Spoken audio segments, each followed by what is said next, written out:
The mutiny of the armies of Tanganyika, Uganda and Kenya in January 1964 was the most dominant thing to happen in the region at the beginning of 1964. Four army barracks, two of them in Tanganyika, one in Kenya and one in Uganda, were involved in the mutiny. The mutiny came hot on the heels of a violent revolution in Zanzibar on 12th January 1964, in which thousands of persons were killed. Earlier on, other violent incidences had taken place in Africa, which was a major cause for concern. On January 17, 1961, Patrice Lumumba was killed, resulting in a civil war in eastern Congo. On January 13, 1963, President Olympio of Togo was killed during a coup. In Ghana, President Kwame Nkrumah escaped his third assassination attempt on January 1964 as he left his office. The first attempt on his life was in 1956, while the second one took place in 1962. With this background, the mutiny was seen as a threat to the stability of emerging independent nations. Let us delve on the Tanganyika mutiny. On attainment of independence in 1961, President Julius Nyerere had mailed a decision to dispense off completely with the military. He envisioned Tanganyika with a paramilitary unit and a police, as was the case with Zanzibar. Signs of the mutiny occurred on 19th January 1964. Soldiers at Kolito Barracks, later named Lugalo, openly aired their grievances. They complained about the slow pace of Africanization of the army. Senior officers was dominated by the British. Promotion was not easy in coming. The army consisted of two battalions of 2,000 men. None of the Africans were above the rank of a captain. On 19th January 1964, army companies of the 1st Battalion of Tanganyika Rifles engaged on rampage. They arrested the European officers of all ranks.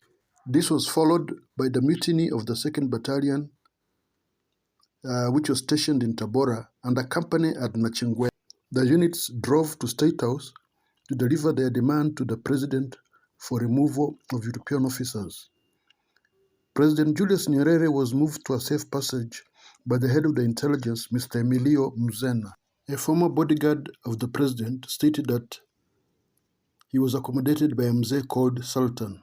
On failing to find Dr. Nyerere, they arrested his Minister for External Affairs and Defense, Mr. Oscar Kambona, along with the Minister for Home Affairs, Job Lucinda. They proceeded to seize the armory, the airport, the post office, cable, wireless station, the Tanganyika Broadcasting Station, and the Standard Bank. Brigadier Patrick Sholto Douglas, who was in charge of the army, had early on sent a signal to State House to inform President Nyerere of the known force that was attacking vital institutions. He then took refuge in the British High Commissioner's office. Rioters clashed with the Arabs and Asians while plundering property. Kambona negotiated for European officers to be transported to Nairobi. The soldiers moved back to the barracks on temporary basis. On this basis, Nyerere made a tour of the city to reassure the citizens that all was under control. On Friday, 24th January 1964, the pay dispute and army promotion issues were still unresolved. The mutiny had spread to Uganda and Kenya. In Uganda, the mutiny of the Ugandan Rifles took place on 22nd January 1964. It started in the 1st Battalion Ugandan Rifles, which was based in Jinja. It was the biggest barracks with 1,200 men. Like in Kenya and Tanganyika, it was all about promotion and pay increase. They detained British officers, while a few non-commissioned officers escaped by climbing the fence at lower entrance of the barracks facing Kimaka airstrip. The soldiers proposed that Idi Amin should act as a mediator between the mutineers and the government. This was rejected by the British Army commander, Lieutenant Colonel Chain. It was left to Felix Onama, the Minister for Defense, to negotiate with the army. The soldiers held him at the quarter guard in a cell until the government agreed to their conditions. Meanwhile, Dr. Obote made contingency plans in line with strategies adopted by Tanganyika and Kenya to call in the British Army. The situation was compounded in Kenya by the fact that the East African countries still shared the army signal system. This explains how the message was spread to all the three countries. It was a time when the bulk of the Kenya army were engaged in fighting the shifters in northeastern and the coast province. The landed soldiers expected the Kenya government to accept improved pay rise and promotion, like was the case in Tanganyika and Uganda. British officers comprised 50% of the commissioned and non-commissioned force. To deal with the harsh situation, all the three battalions of the Kenya Rifles were put on alert. Lieutenant Colonel Steed, the commander of the 11th Kenya Rifles based in Lanet, held a meeting to quell tension. Major General Ian Freelander and Major Mulinge were key players in ending the mutiny. On Friday, 24th January, a number of Askaris gathered to hear a broadcast by Kenyatta, which they hoped will carry a message of reforms in the army. Kenyatta did not announce a wage increase. This fueled a lot of anger and insubordination. The soldiers broke into the armory and organized a protest.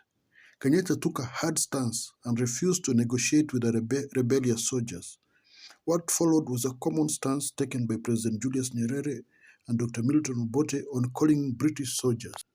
The governments of East Africa decided to have a common stand in dealing with the threat posed by mutinous soldiers. At the height of the mutiny, President Nyerere, Prime Minister Milton Obote, and Prime Minister Jomo Kenyatta agreed to call in the British troops. It was Prime Minister Jomo Kenyatta who coordinated the efforts by making a request to the British Prime Minister Douglas Home. Douglas Home acceded to the request. The British campaign in Tanganyika started on the morning of 25th January 1964. The British aircraft carrier HMS Sentu and a warship by the name of Ryle carried 2,000 British soldiers to the coast of Tanganyika. They opened fire on Tanganyikan soldiers, a number of whom were wounded, and the rest surrendered or disappeared into the bush. Some surrendered to poorly staffed police.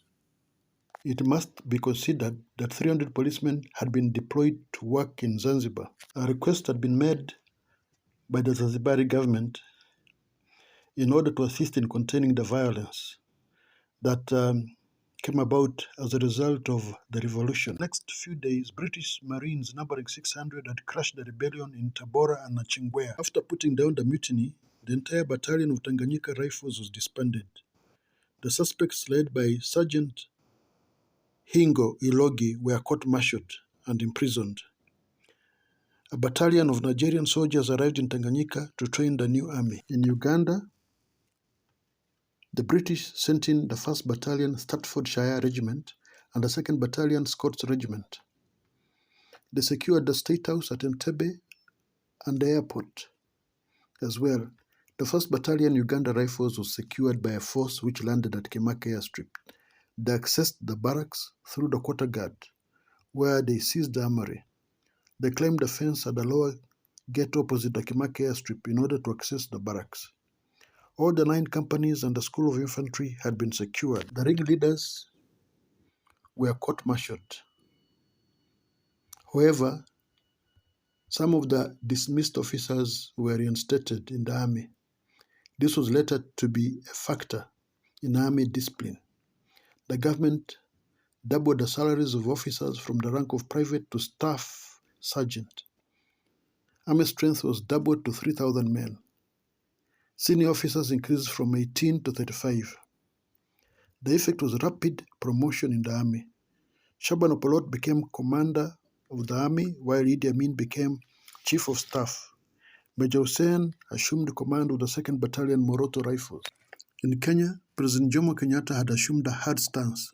He refused to negotiate with the mutineers. Early on, trouble of the mutiny had been foreseen as early back as 1961. Mr. Oginga Odinga, who was a member of the LEGCO, brought up the issue of poor pay for the military, when he warned that trouble was looming if the matter was not addressed. Action was taken when a pay rise was introduced in January 1962.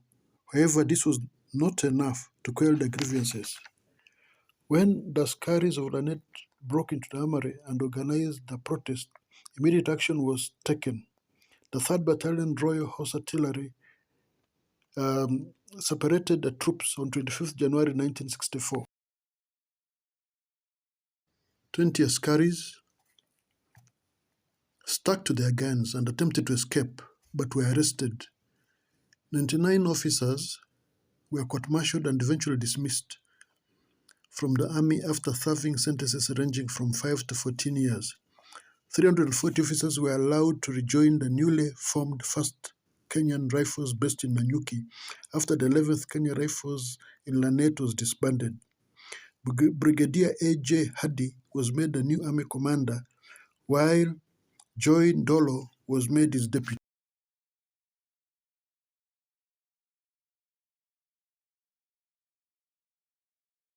Twenty askaris stuck to the gun and attempted to escape, but were arrested. 99 officers were court-martialed and eventually dismissed from the army after serving sentences ranging from 5 to 14 years. 340 officers were allowed to rejoin the newly formed 1st Kenya Rifles based in Nanyuki after the 11th Kenya Rifles Lanet was disbanded. Brigadier A.J. Hadi was made the new army commander, while Joe Ndolo was made his deputy.